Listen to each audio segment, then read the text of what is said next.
Salam sejahtera. Nama saya Mariam Mokhtar.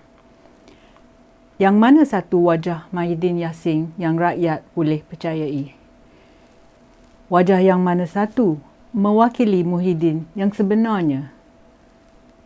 Nak tahu perangai Mahidin macam mengupik buah durian dari sumber yang tidak diketahui. Mungkin anda akan menemui isi durian berwarna kuning, isi tebal dan rasa lemak-lemak manis.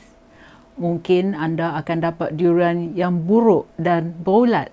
Jadi, Mahidin yang mana satu? Setakat ini, saya boleh kira sebanyak 4 wajah Mahidin. Mungkin anda boleh tokok lagi wajah yang lain. Adakah Mahidin penyelamat Malaysia? Atau penjudi yang gadai masa depan Malaysia? Atau Machiavelli yang setiap tingkah lakunya untuk merebut lebih kuasa dan kekayaan? Ataupun dia seorang pengecut yang cabut lari dari parlimen beberapa hari dulu takut nak berhadapan dengan ahli politik dan berbahas dengan mereka. Bekas Perdana Menteri Malaysia, Dr. Mahathir Mohamad pun setuju dengan pendapat saya dan kata demikian. Masa dia bersama dengan kita tak macam itu, baik bukan main. Selalu bercakap, saya tak nak jadi Perdana Menteri, tak nak jadi Perdana Menteri. Tapi belakang saya pergi minta orang suruh cabut calon dia jadi Perdana Menteri. Jadi ini Muhyiddin ada dua personality. Satu personality yang boleh baca doa, satu personality yang menekan orang. Sambil baca doa, tekan orang. Ini ada konflik dalam diri dia. Pertamanya, dalam langkah Sheraton pada Februari-Mac 2020, Mahidin kata dia ingin menyelamat Malaysia. Tengok sekeliling anda. Ada tak bukti yang Mahidin telah menyelamatkan Malaysia? Kalau nak menyelamatkan Malaysia, janganlah melantik ahli kabinet atau ketua JLC daripada golongan orang yang rasis, yang biadab terhadap kaum wanita, yang tidak bertanggungjawab apabila ada kemalangan LRT, dari orang yang makan rasuah dan orang yang tak berintegriti. Ahli kabinet Mahidin seramai 70 orang menteri dan timbalannya. Rakyat yang terpaksa bayar gaji mereka, allowance, duit belanja, duit melancong ke luar negara, duit nak bayar pembantu mereka dan lain-lain lagi. Semasa coronavirus ini, anda mungkin tahu saudara atau kawan rapat yang telah dibuang kerja kerana syarikat tak boleh berniaga. Tetapi menteri, walaupun parlimen ditutup, boleh melancong ke luar negara, makan durian, makan di warung, buat macam biasa saja. Mahidin dan kabinetnya makan gaji buta dan dapat kekalkan pekerjaan mereka, walaupun mereka tak buat kerja. Coronavirus adalah musuh yang tidak dapat dilihat, tetapi kita tahu bahawa dengan vaksin, jarak sosial dan amalan kebersihan yang baik, penyebaran penyakit dapat dikendalikan. Tetapi Mahidin dan Perikatan Nasional ialah musuh yang dapat kita lihat. Di Malaysia, program vaksin coronavirus amat lembab. Ada dakwaan vaksin kosong. Ramai orang telah meninggal dunia. Ada yang tak sempat ke hospital dan telah mati di tepi jalan atau di luar klinik. Yang kedua, Mahidin penjudi yang telah gadai masa depan Malaysia. Di bawah kepimpinannya, pilihan raya kecil seperti di Sabah diuruskan dan kluster coronavirus telah mengancam kesihatan orang ramai dari Semenanjung ke Sabah dan Sarawak. Mahidin lebih pentingkan agenda politiknya. Bawah pentadbirannya, bekas Ketua Menteri Sabah Musa Aman dan Adnan Mansor bebas dari tuduhan rasuah dan pengubahan wang haram. Banduan Najib Abdul Razak yang telah dituduh mencuri berbilion-bilion ringgit masih bebas. Mana keadilan? Tetapi orang miskin yang terpaksa curi tin sardin tu, susu bayi dan tin Melo nak bagi anak mereka makan, kena jail. Anak tiri Najib, Riza Aziz, bebas dari tuduhan pengubahan wang haram berjumlah 1.25 bilion ringgit yang didakwa mempunyai kaitan dengan 1MDB.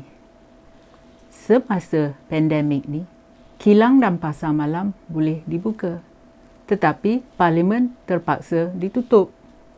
Menteri boleh melancong ke luar negara, tapi rakyat nak pergi ke kawasan seberang bandar nak tengok ibu bapa dan keluarga tak boleh. Rakyat yang melanggar SOP coronavirus didenda dan kena jail, tetapi menteri tidak pula. Masa dulu, PAS tuduh DAP Parti Komunis. Sekarang PAS sendiri mengaku jadi Parti Komunis Malaysia.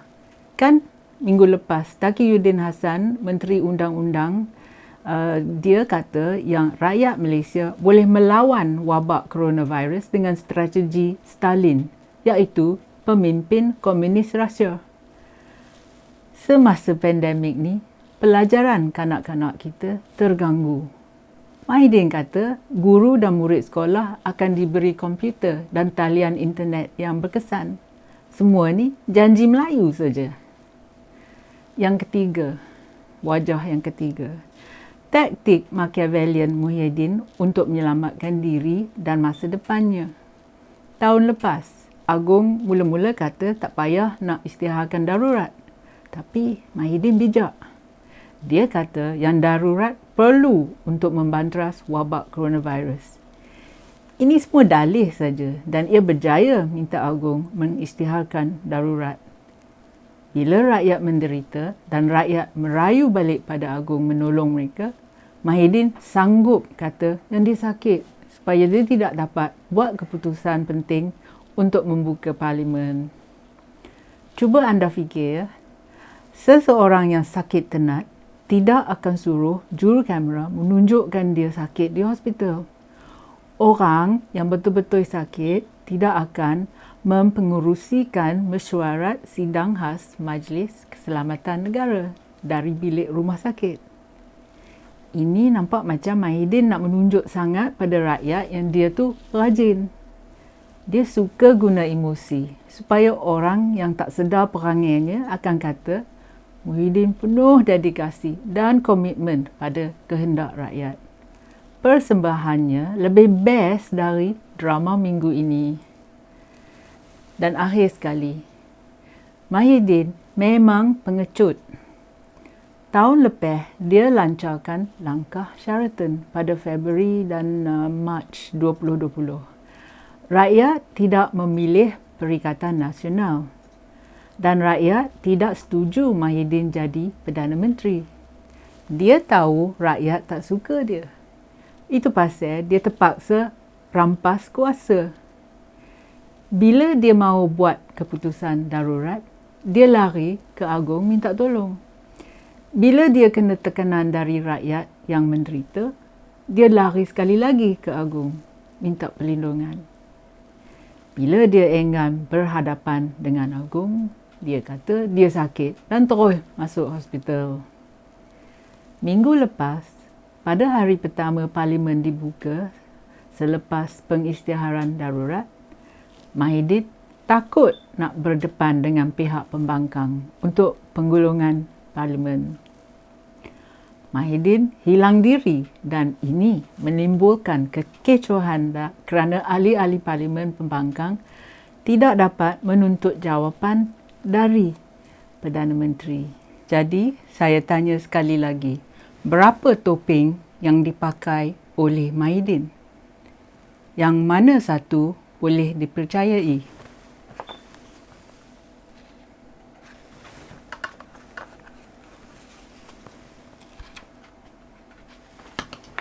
Terima kasih kerana sudi menonton. Jumpa lagi. Kalau anda suka video saya, sila tekan like dan subscribe pada channel YouTube saya. Pertimbangkan menyertai laman Patreon saya. Terima kasih.